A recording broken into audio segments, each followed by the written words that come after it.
Hello everyone and welcome to this new tutorial. In this video I'll be showing you how to track Webflow from submissions using Google Tag Manager and a little bit of JavaScript.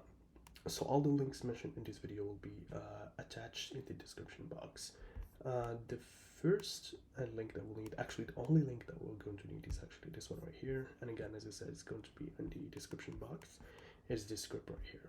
So what this script is going to allow us to do is just to, monitor the form submissions, and when that happens, it's going to log that event over to the data layer, and it's going to give us some information back, for example the form ID and the data that were submitted onto the form itself, right?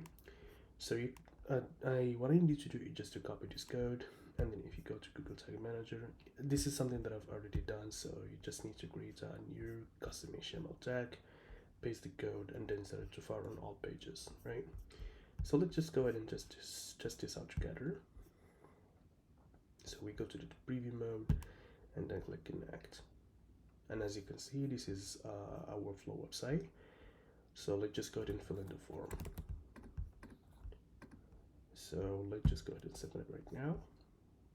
And if we go to the debugger, we should see that we have a form submission event. And then if we expand this, we should see that we have, the data that I mentioned before. So we have the ID, and then we have the form data, right? You can use this event as a trigger for your tags. For example, here I have an example tag, and to set a trigger is pretty easy and straightforward in GTM. So you select the configuration type and then the trigger type to custom event. You put in the event name, and then here it can be actually Facebook, it can be Google Ads, can pretty much be anything, right?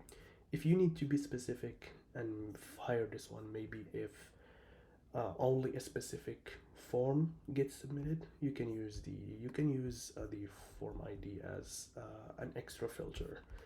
So that's pretty much it. Let me know if you have any questions, and thank you so much for watching the video.